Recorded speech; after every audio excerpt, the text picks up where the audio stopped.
Hello everyone, I'm Ryan Hayashi. Welcome to Hayashi Dojo in Mannheim, Germany. This is another karate video lesson for my students. This time I would like to express my opinion on karate's status as a sport for the 2020 Olympics. Then the WKF, the World Karate Federation, has applied for entry as an Olympic sport in the 2020 Olympics to be held in Tokyo, Japan. This will generate many different opinions. Some will say this could potentially harm or destroy karate as a traditional art. Others will say this is a natural development because most of the modern karate styles do practice karate also as a competitive art.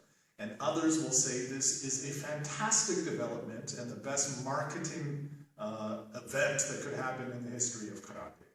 I actually have all three opinions. Now I'm just going to mention just this short intro again in German for those colleagues of mine in Germany who have trouble following the English. Es geht darum, im kommenden August kriegen wir eine Entscheidung von der IOC, International Olympic Committee, ob Karate zu olympische Disziplin wird für die 2020 Olympische Spiele in Tokio, Japan.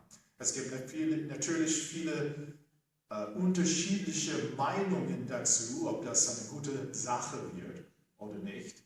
Manche werden sagen, das wird Karate schaden oder kaputt machen. Manche sagen, es ist natürliche Entwicklung, denn es gibt seit Jahrzehnten Sport oder Wettkampf-Karate und manche sagen, das ist super und wird ein mega Marketing-Schub sein. Ich bin alle drei Meinungen. Okay, English. Here is my opinion, and again, it's just my opinion. Some people can agree or agree to disagree. Karate has been around since, as a worldwide phenomenon, since the late 1950s. Spread throughout the 1960s, and by the 1970s was a household word. I believe that this will be one of many good things to happen in the history of karate. One of the early ones was between 1970 and 1973, and that was Bruce Lee's movies. If we talk to any of the older sensei who actually had a dojo in the earlier mid-70s, they will tell you that when the Bruce Lee movies were out, people were interested. This created a huge boom in the number of people signing up for karate. In the early 80s, there was the movie The Karate Kid with Daniel-san and Mr. Miyagi, and again, this did generate a spike in the membership for karate schools around the planet. Not directly related to karate, but again, we're talking about the Olympic Games. Another example of the marketing spike that happens when people see what's available out there happened in 1988 in Seoul, Korea, when the Korean national team first demonstrated Taekwondo, which was introduced to the Olympic Games in 1988. This generated a huge spike in membership for Taekwondo schools.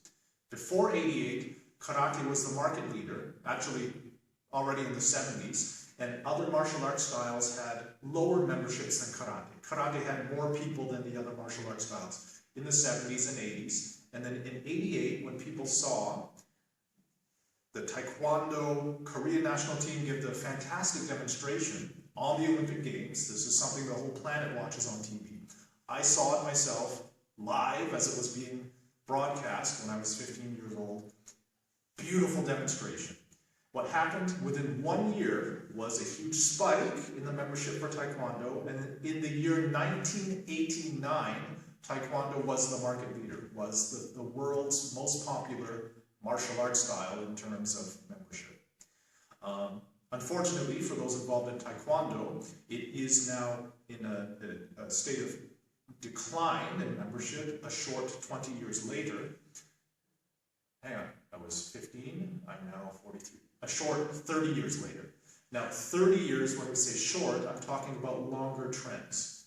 because karate began as a market leader in the 70s, 80s, was overtaken for a short period of almost 20 years by Taekwondo, but then continued steadily until today.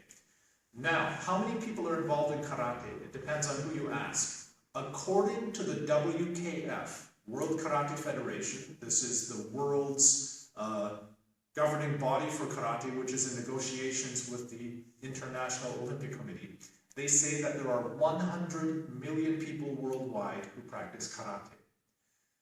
It depends on how you define it and which styles you wish to count within the numbers. If you look at the Japanese government's official statement, they say that there are 50 million karate practitioners around the world, half of that. Other sources say 40 million.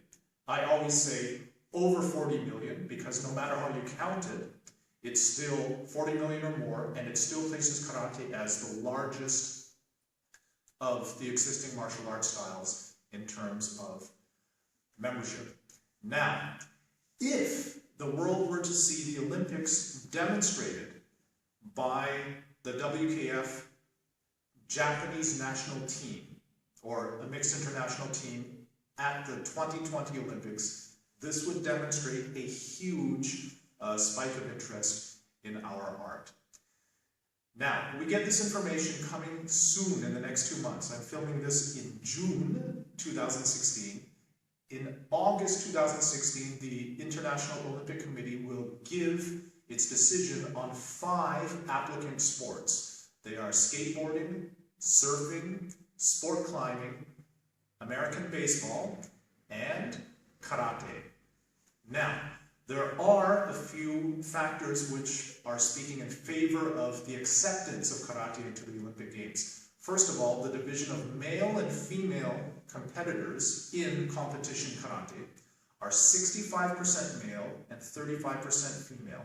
This is a very good male-female division when considering a sport to be entered into the Olympics. Another one is the amount of costs and equipment, physical stuff and gear that is involved in the sport. They could start tomorrow.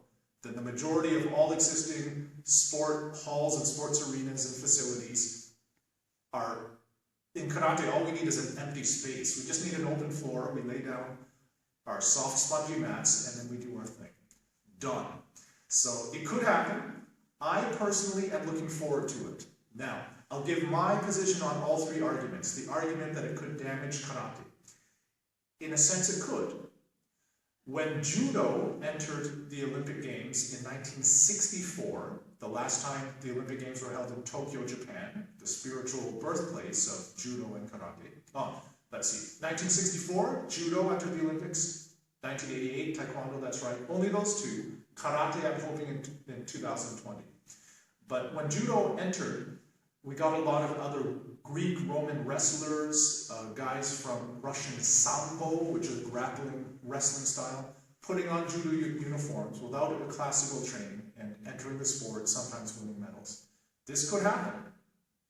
I myself personally have met judo coaches who did not even recognize the name Jigoro Kano when I wanted to talk to them about the founder of judo, and I had to educate them, you know, guys who train others in this Olympic sport. Okay, the focus for some people will shift to sport. My take on that, this division exists already. As of now, 2016, as a non-Olympic sport, karate has a huge spectrum of different styles of karate. Some are focused more on show and breakdance and freestyle, others are traditionalists, others are focused on competition sport. You get all kinds. They exist now, have existed for decades, and will exist later. The second argument, that if karate turns Olympic, it will be a natural development because we've had sport karate since the 1950s. That's a valid argument.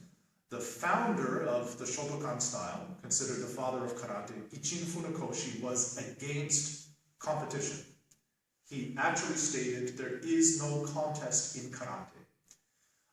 One of the founders and first major chief instructor of the JKA, Japan Karate Association, student of Funakoshi, Master Nakayama, then largely influenced and developed karate as a competitive sport. And the Japan Karate Association actually hosted the planet's first karate competition. So this would be a natural development. The art and sport, which it is, does develop over time. Now the last argument that this could potentially be a great piece of exposure for the art, the sport, the cultural tradition that is karate, I cannot argue that. I definitely feel that. Similar to what happened in Taekwondo, once people saw it on television, they were asking for Olympic-style Taekwondo, WTF, World Taekwondo Federation, or what was called non-Olympic style. The same thing would happen here. Any member styles or organizations which belong to the World Karate Federation, the JKA, Japan Karate Association being one of them, as one of the original founding member organizations, would then, by definition, be Olympic style karate. Other styles would then be non-Olympic style. That's only my take, and I just wanted to express that once in one video to any of my students who are wondering what's going on and wonder where I stand. Thank you for watching.